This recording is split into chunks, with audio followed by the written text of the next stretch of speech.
मातंगी जी राजस्थान से। राधे राधे महाराज जी। महाराज जी, प्रभु के संकेत को और अपने मन के विचारों को, इन दोनों में अंतर कैसे समझें? शास्त्र ज्ञान, तस्मात् शास्त्रम प्रमाणम ते कार्याकार्यो व्यवस्थितौ। जो तुम्हारे अंतःकरण में आ रहा है, यदि वो शास्त्र विरुद्ध है तो कभी भगवत प्रेरणा नहीं हो सकती, वो मन की वासना है। यदि शास्त्र सम्मत है तो भगवत प्रेरणा है, शास्त्र के विरुद्ध है मन की वासना है।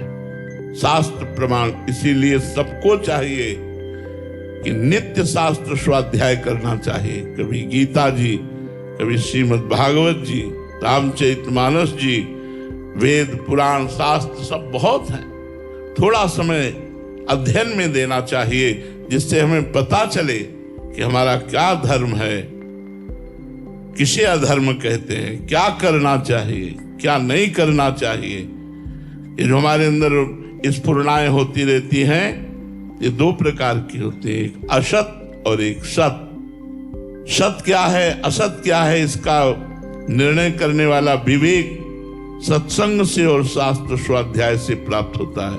बिन सत्संग विवेक न होई। तो विवेक के द्वारा निर्णय किया जाए कि ये शास्त्र सम्मत कार्य है या शास्त्र विमुख। शास्त्र विमुख वासना दुर्वासना और शास्त्र सम्मत कार्य उपासना, उपासना से भगवत सुख और शास्त्र विरुद्ध वासना दुर्वासना से नरक का दुख, ये प्राप्त होता है। रीमा जी मुंबई से। महाराज जी, मुझे गुरु चाहिए, वो कैसे और कब मिलेंगे? मुझे कैसे पता चलेगा कि ये मेरे गुरुदेव? भगवान से प्रार्थना करो, हे सच्चिदानंदमय श्री कृष्ण, आप मेरे सद्गुरु हैं, पर प्रगट में गुरुदेव के रूप की आवश्यकता है। तो आप जहां मेरे गुरुदेव के रूप में हो, वहां मुझे ले चलिए, या आप स्वयं आकर मुझे स्वीकार कर लीजिए।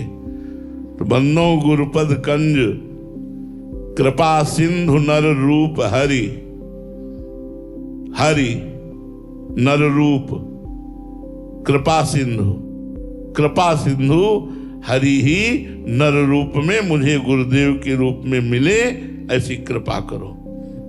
जिनके वचनों के प्रकाश में हम अपने अज्ञान अंधकार का नाश करके भगवत प्राप्ति कर सके।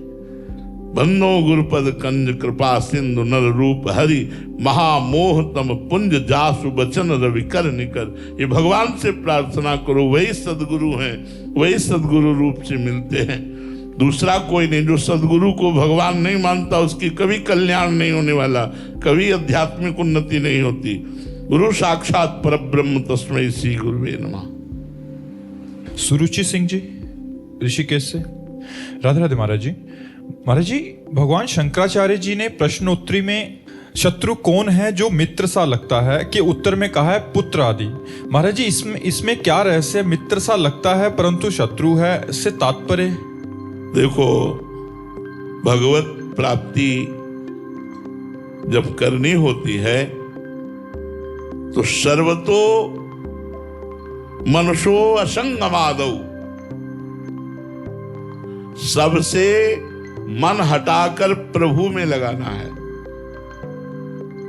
सबसे मन हटाकर, सरल भाषा में लिखा है, जननी जनक बंधु सुत दारा, तन धन धाम सुहृद परिवारा।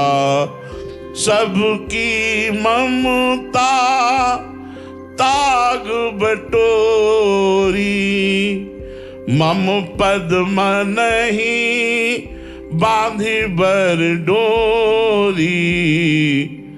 सबकी ममता ताग बटोरी, मम पद मनहि बांधी बर डोरी। पुत्र में, पति में, परिवार में, सब में मेरा भगवान विराजमान है, इस भाव से प्यार करो।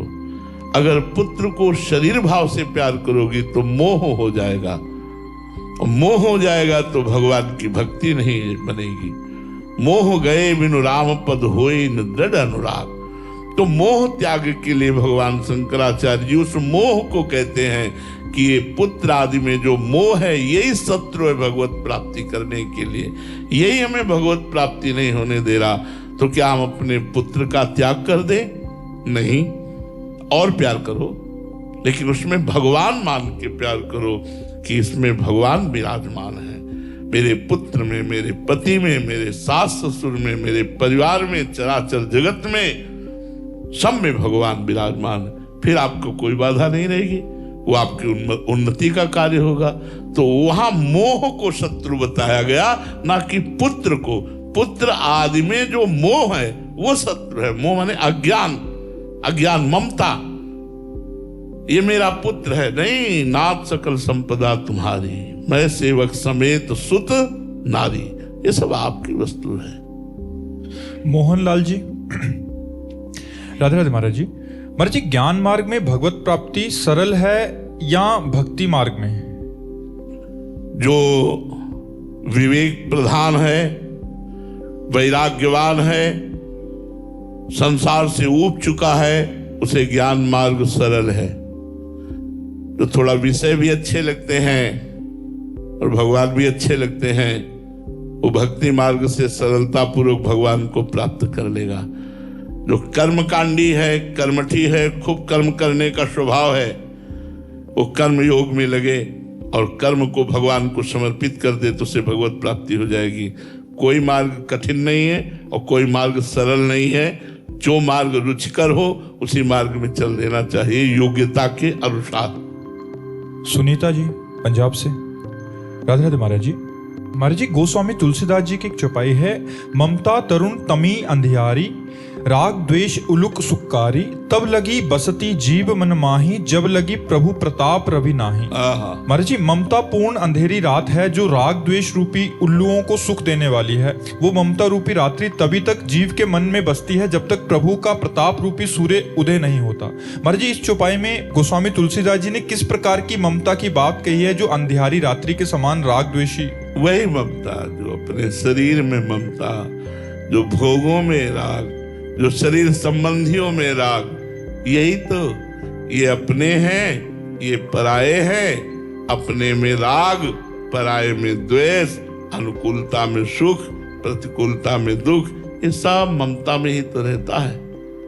निर्ममो, जो ममता रहित होकर के प्यार करता है वो साधक है, और जो ममता युक्त करके प्यार करता है वो संसारी है। इसी में राग द्वेष रूपी उल्लू होते हैं। भगवान का प्रताप, ये सबसे बड़ी। जहां राम प्रताप रूपी सूर्य है वहां ममता नहीं है। प्रताप कैसे उदय? भगवान की लीला कथा सुनो, भगवान के प्रेमी महाभागवत को गुरु मानो, भगवान की प्रेमी महाभागवत के द्वारा दिए गए नाम मंत्र को जपो, तो आपके हृदय में भगवान का प्रताप उदित होगा। और प्रताप जब उदय होता है तो सब भय, शंका सब निवृत्त हो जाता है। एक अद्भुत आनंद रहता है और मन भगवान के चरणों के बल से संसार के सारे कर्तव्यों का पालन करते हुए भी भजन परायण रहता है। देखो राम प्रताप में कितना बड़ा बल है। जब बार बार मनुष्य नर करके रावण बात करता भगवान के लिए, तो अंगद को आवेश आ गया और कहा, जिसने तुम बार बार मनुष्य कहते हो, उन भगवान के बल से मैं कहता हूं कि मैं उनका एक छोटा सा दास हूं। तेरी सभा में अगर कोई वीर हो, मैं पैर जमाता हूं, मेरा पैर उखाड़ दे, राम सीता को हार जाएंगे और वापस हो जाएंगे। कोई वीर हो हिला के दिखा दे। जानते थे कि 20 बार कैलाश उठा चुका है रावण। मेघनाथ जैसे कोई पक्षी को बंदी बना के लावे, ऐसे देवराज इंद्र को बंदी बना के डाल दिया था रावण के सामने, इसीलिए उसका नाम इंद्रजीत हुआ। नरांतक, देवांतक ऐसे असुर बैठे हुए थे जो हिला दे पृथ्वी को अकेले। उनके बीच में भगवान के प्रताप का परिचय प्राप्त करने वाले अंगद ने चमत्कार प्रकट कर दिया। एक एक वीर क्या 10-10 हजार वीर एक साथ लगे, लेकिन हिला भी नहीं अंगद का चरण। राम प्रताप सुमिर पन रोपा, तो जिसके हृदय में भगवान का प्रताप जागृत हो गया, वहां राग द्वेष, अनुकूलता प्रतिकूलता, सुख दुख, जय पराजय, ये सब भाग जाते। द्वंद्व, परमानंद रहता है, द्वंद्व नहीं रहता, परमानंद रहता है। डॉक्टर विवेक तांगड़ी जी लखनऊ से, राधे राधे महाराज जी। महाराज जी, समाज की सेवा करते करते परिस्थितियों को, बाहरी जगत को देखते देखते बहुत वैराग्य आता है। सिर्फ श्री हनुमान जी की सेवा और एकांतवास का मन होता है, परंतु आश्रम, गुरुकुल और मठ, इन सब में समय न देने से व्यवस्थाएं बिगड़ती हैं। तो प्रश्न महाराज जी मन में आता है कि प्रभु की भक्ति और सेवा महत्वपूर्ण है या फिर इन व्यवस्थाओं की उससे भगवान का स्मरण करते हुए सेवाएं करना ही चाहिए। लेकिन प्रभु आज्ञा जहिका जस आई, सोते भांति रहे सुख लाई। प्रभु जैसी आज्ञा करते हैं वैसे दास को जीवन निर्वाह करना पड़ता है। ईमानदारी से कह रहे, सत्य कह रहे। मन बार बार भागता है, एकांत रहो एकांत रहो एकांत। पर हम 4 बजे से लगे हैं दिनचर्या में, अपनी दिनचर्या पहले कर चुके, अब दिनचर्या में लगे हैं। अब ये प्रभु के द्वारा दी हुई दिनचर्या है, हम चाहते हुए भी नहीं छोड़ सकते, हमको जबरदस्ती करना पड़ेगा। तो प्रभु आज्ञा जहिका जस आई, सोते भांति रहे सुख लाई।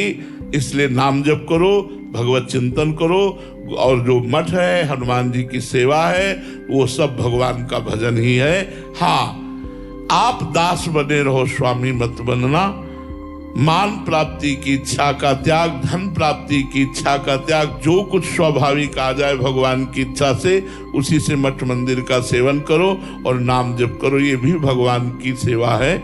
अगर संत जन, साधु जन, भक्त जन मठ मंदिर का सेवन नहीं करेंगे तो जो अधर्मी लोग हैं इनका अधिकार हो जाएगा। अब मठ मंदिरों में अगर धर्मात्मा पुरुष नहीं रहेंगे तो अधर्मी लोग वहीं गंदे आचरण करेंगे। इसलिए जरूर साधकों को, संतों को, महंतों को, महापुरुषों को ही तो जगत का उद्धार करने वाला बताया गया है।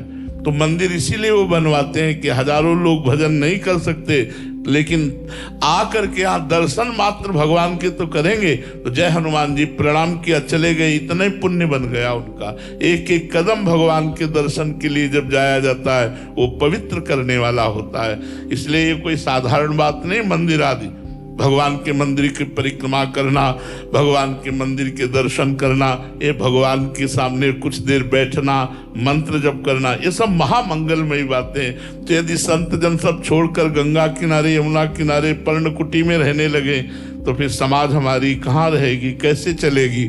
इसीलिए संत महात्मा अपने हृदय की बात को दबा करके, अपने उद्धार की बात को दबाकर जगत उद्धार के लिए वो गुण गाते, प्रभु का मंगल गान करते हुए प्रभु का जगत में विचरण करते हैं। तो हमें चाहिए कि जिसमें हमें सुख मिले उसका त्याग करे, और जिसमें संसार को सुख मिले उस बात को पकड़े।